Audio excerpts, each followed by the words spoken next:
Hello everyone, आज है 21 जून 2024। आज के जितने भी महत्वपूर्ण करंट अफेयर्स बन सकते हैं उन सभी को इस वीडियो में डिस्कस किया जाएगा। चैनल पे नए हैं तो चैनल को सब्सक्राइब कर ले। वीडियो पसंद आता है तो वीडियो को लाइक शेयर जरूर करें। ये वीडियो आने वाली सभी एग्जाम के लिए महत्वपूर्ण होगा जिसमें करंट अफेयर्स पूछा जाता है। अगर आप डेली करंट अफेयर्स का टेस्ट देना चाहते हैं तो आप हमारे टेलीग्राम ग्रुप से जुड़ के शाम 6 बजे डेली करंट अफेयर्स का लाइव टेस्ट दे सकते हैं। टेलीग्राम ग्रुप का लिंक आपको डिस्क्रिप्शन बॉक्स में मिल जाएगा, जहाँ से जुड़ के आप अपनी तैयारी को और बेहतर कर सकते हैं। तो चलिए शुरुआत करते हैं और देखते हैं आज का प्रश्न नंबर पहला।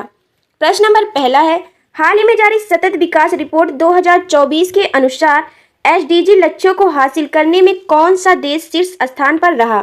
ऑप्शन ए है Finland, B New Zealand, C Denmark, D Sweden.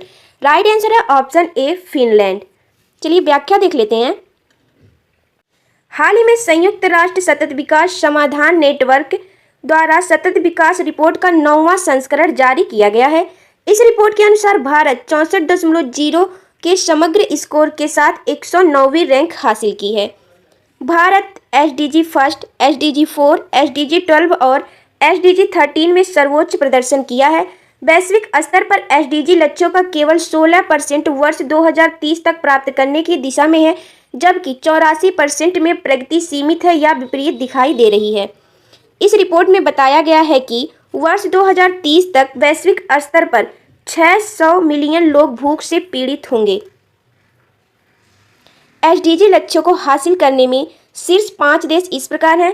पहला है फिनलैंड, दूसरा है स्वीडन, तीसरा है डेनमार्क, चौथा है जर्मनी, पांचवा है फ्रांस।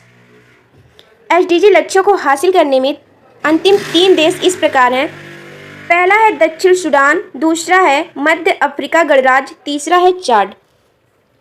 नेक्स्ट है प्रश्न नंबर दूसरा है, हाल ही में प्रदान किए गए ब्लू प्लेनेट पुरस्कार 2024 का संबंध किस क्षेत्र से है? ऑप्शन ए है अंतरिक्ष अनुसंधान के क्षेत्र से, बी पर्यावरण के क्षेत्र से, सी पत्रकारिता के क्षेत्र से, डी विज्ञान के क्षेत्र से। राइट आंसर है इसका ऑप्शन बी पर्यावरण के क्षेत्र से। चलिए व्याख्या देख लेते हैं। हाल ही में वर्ष 2024 का ब्लू प्लेनेट पुरस्कार रॉबर्ट कोस्टांजा और जैव विविधता पारिस्थितिकी तंत्र सेवाओं अंतर सरकारी विज्ञान नीति मंच नामक संस्था को प्रदान किया गया है। यह पुरस्कार जापान के आसाही ग्लास फाउंडेशन द्वारा प्रदान किया गया है। यह वार्षिक पुरस्कार व्यक्तियों और संगठनों को प्रदान किया जाता है, जिसमें पुरस्कार राशि का $5 लाख है। नेक्स्ट है प्रश्न नंबर तीसरा है, 21 जून को मनाया जा रहा अंतर्राष्ट्रीय योग दिवस 2024 की थीम क्या है? ऑप्शन ए है वसुधैव कुटुंबकम के लिए योग, बी मानवता के लिए योग, सी स्वयं और समाज के लिए योग, डी योग के साथ परिवार के साथ। इसका राइट आंसर है ऑप्शन सी स्वयं और समाज के लिए योग। व्याख्या देख लेते हैं। प्रत्येक वर्ष 21 जून को अंतर्राष्ट्रीय योग दिवस मनाया जाता है। वर्ष 2014 में संयुक्त राष्ट्र द्वारा अंतर्राष्ट्रीय योग दिवस 21 जून को मनाए जाने की घोषणा की गई थी। पहली बार अंतर्राष्ट्रीय योग दिवस 21 जून 2015 को मनाया गया था।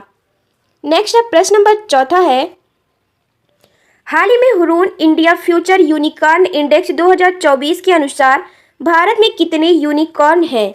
Option A 75, B 67, C 44, D 55। Right answer है ऑप्शन बी 67। व्याख्या देख लेते हैं। हाल ही में जारी Hurun India future unicorn index के अनुसार भारत में 67 यूनिकॉर्न, 46 ग्लैक्स और 106 चीता स्टार्टअप्स हैं। भारत दुनिया का तीसरा सबसे बड़ा स्टार्टअप इकोसिस्टम है और वहीं यूनिकॉर्न के मामले में भी भारत तीसरे नंबर पर आता है। इस सूची में अमेरिका पहले तथा चीन दूसरे स्थान पर है। इस रिपोर्ट के अनुसार भारत के यूनिकॉर्न की वेल्थ $58 बिलियन के करीब है और इसमें बीते साल की तुलना में 1.8% का इजाफा हुआ है। हुरून रिसर्च इंस्टीट्यूट ने स्टार्टअप को यूनिकॉर्न, ग्लैक्स और चीता में विभाजित करता है। यूनिकॉर्न उन स्टार्टअप्स को कहा जाता है जो वर्ष 2000 के बाद स्टार्टअप हुए और जिनकी वैल्यूएशन $1 बिलियन है। ग्लैक्स उन स्टार्टअप्स को कहते हैं जो आने वाले 3 सालों में यूनिकॉर्न बन जाने की क्षमता रखते हैं। चीता स्टार्टअप उनको कहा जाता है जो अगले 5 सालों में यूनिकॉर्न बन जाने की क्षमता रखते हैं। नेक्स्ट है प्रश्न नंबर चौथा है, हाल ही में रक्षा मंत्रालय द्वारा 156 हल्के लड़ाकू हेलीकॉप्टरों के लिए प्रस्ताव हेतु किस कंपनी को अनुरोध जारी किया गया है? Option A DRDO, B Garud aerospace, C Hindustan aeronautics limited, D economic explosive limited. Right answer है option C Hindustan aeronautics limited. चलिए व्याख्या देख लेते हैं। 17 जून को हिंदुस्तान एयरोनॉटिक्स लिमिटेड ने कहा कि रक्षा मंत्रालय ने 156 हल्के लड़ाकू हेलीकॉप्टरों के लिए प्रस्तावित अनुरोध को जारी किया है। 156 हल्के लड़ाकू हेलीकॉप्टरों की अनुमानित लागत 45,000 से 50,000 करोड़ रुपए है। नेक्स्ट है प्रश्न नंबर 5वां है, हाल ही में सरकार द्वारा किस राज्य में स्थित वधावन ग्रीनफील्ड बंदरगाह के निर्माण को मंजूरी दी गई है? ऑप्शन ए है तमिलनाडु, बी आंध्र प्रदेश, सी Gujarat, D Maharashtra. Right answer है ऑप्शन डी महाराष्ट्र। व्याख्या देख लेते हैं। हाल ही में केंद्र सरकार ने महाराष्ट्र के वधावन में वेदर ग्रीनफील्ड बंदरगाह के निर्माण को मंजूरी प्रदान की है। इस बंदरगाह का निर्माण वधावन पोर्ट प्रोजेक्ट लिमिटेड और महाराष्ट्र मैरीटाइम बोर्ड द्वारा किया जाएगा। वधावन बंदरगाह देश का 13वां मुख्य बंदरगाह है और एक ग्रीनफील्ड बंदरगाह है। इस बंदरगाह के तैयार होने के बाद यह दुनिया के शीर्ष 10 बंदरगाहों में शामिल हो जाएगा। इस बंदरगाह के निर्माण की अनुमानित लागत लगभग 76,200 करोड़ रुपए बताई जा रही है। नेक्स्ट है प्रश्न नंबर 7वां है, हाल ही में चर्चा में रही पुस्तक at the heart of power the chief minister of Uttar Pradesh के लेखक कौन है? Option A Shyam Lal Yadav, B Devendra Ghosh, C Rajendra Agrahari, D Pankaj Arora. Right answer है ऑप्शन ए श्याम लाल यादव। व्याख्या देख लेते हैं। इस पुस्तक में उत्तर प्रदेश के 21 मुख्यमंत्री के जीवन और उनके कार्यकाल पर विस्तार से चर्चा की गई है।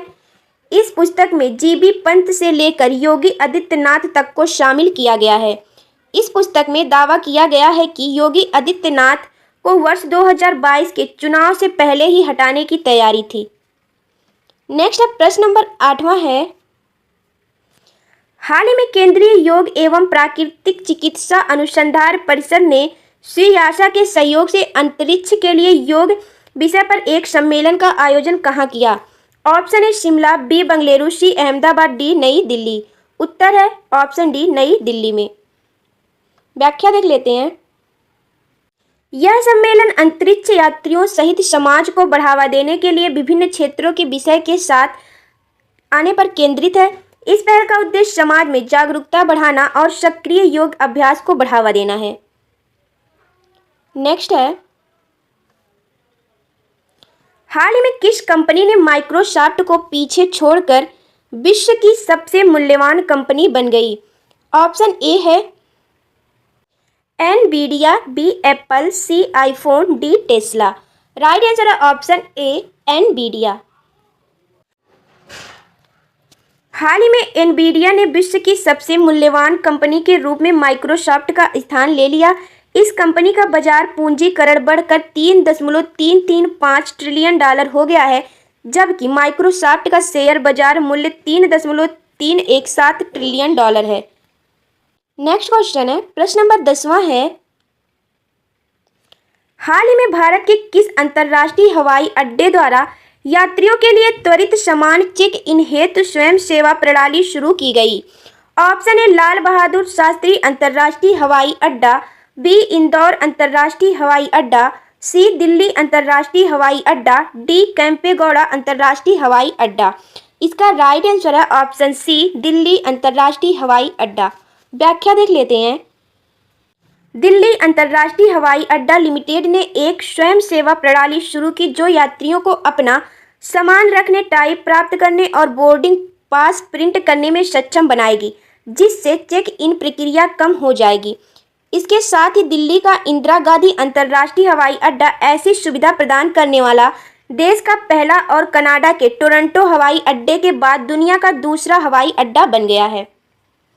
नेक्स्ट है, हाल में प्रधानमंत्री नरेंद्र मोदी द्वारा वाराणसी में लगभग कितने स्वयं सहायता समूहों को कृषि सखियों के रूप में प्रमाण पत्र प्रदान किया गया है? Option A 15,000, B 20,000, C 30,000, D 10,000। Right answer है ऑप्शन सी 30,000। व्याख्या देख लेते हैं। 18 जून 2024 को प्रधानमंत्री नरेंद्र मोदी ने वाराणसी में 3,000 से अधिक स्वयं सहायता समूह को कृषि सखियों के रूप में प्रमाण पत्र प्रदान किया। कृषि सखी अभिसरण कार्यक्रम का उद्देश्य कृषि सखी के रूप में ग्रामीण महिलाओं के सशक्तिकरण के माध्यम से ग्रामीण भारत में बदलाव लाना है। पहले चरण में कृषि सखी प्रशिक्षण कार्यक्रम 12 राज्यों में लागू किया जाएगा। यह प्रमाण पाठ्यक्रम लखपति दीदी कार्यक्रम के उद्देश्य के अनुरूप है।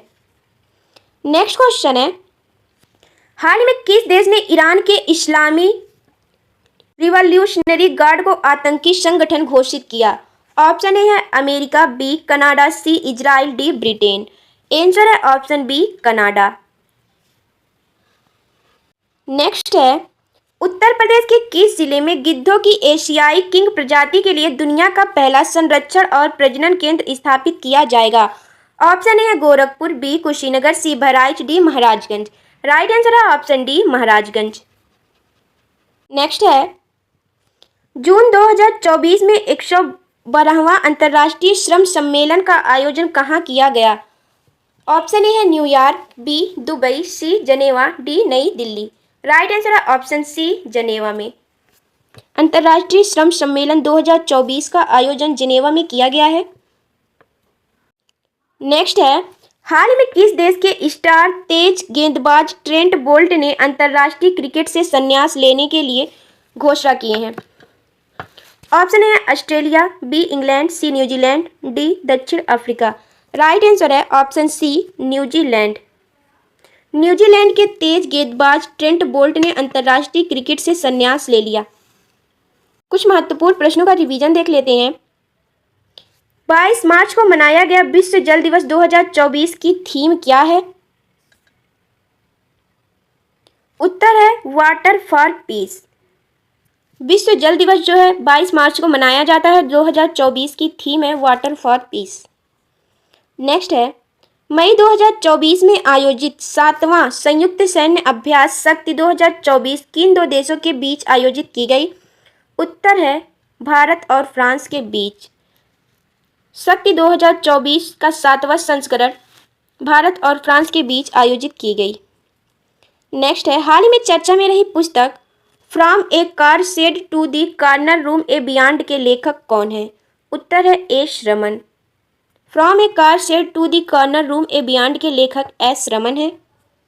नेक्स्ट क्वेश्चन है, हाल ही में किस देश के द्वारा दुनिया की पहली एआई आधिकारिक प्रवक्ता विक्टोरिया सी विकसित किया गया? उत्तर है यूक्रेन।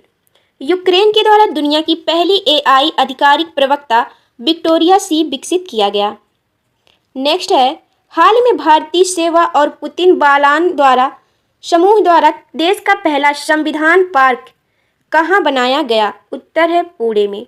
भारतीय सेवा और पुनीत बालान समूह द्वारा देश का पहला संविधान पार्क पुणे में बनाया गया है। इस प्रश्न का आंसर आप सभी को कमेंट बॉक्स में बताना है। सिप्री ईयरबुक 2024 के हथियार निशस्त्रीकरण और अंतर्राष्ट्रीय सुरक्षा रिपोर्ट के अनुसार दुनिया में सबसे ज़्यादा परमाणु हथियार किस देश के पास है? ऑप्शन ए है अमेरिका, बी ब्रिटेन, सी चाइना, डी रूस। इसका राइट आंसर आप सभी को कमेंट बॉक्स में बताना है और ये भी बताना है कि भारत के पास अब तक कुल कितने परमाणु हथियार हैं। वीडियो पसंद आए तो वीडियो को लाइक करें, चैनल को सब्सक्राइब करें। डेली करंट अफेयर्स टेस्ट के लिए आप हमारे टेलीग्राम ग्रुप से जुड़ सकते हैं, जिसका लिंक आपको डिस्क्रिप्शन बॉक्स में मिल जाएगा, जहां से जुड़ के आप अपनी तैयारी को और बेहतर कर सकते हैं। आज के वीडियो में बस इतना ही। मिलते हैं कल नेक्स्ट वीडियो में, तब तक के लिए जय हिंद।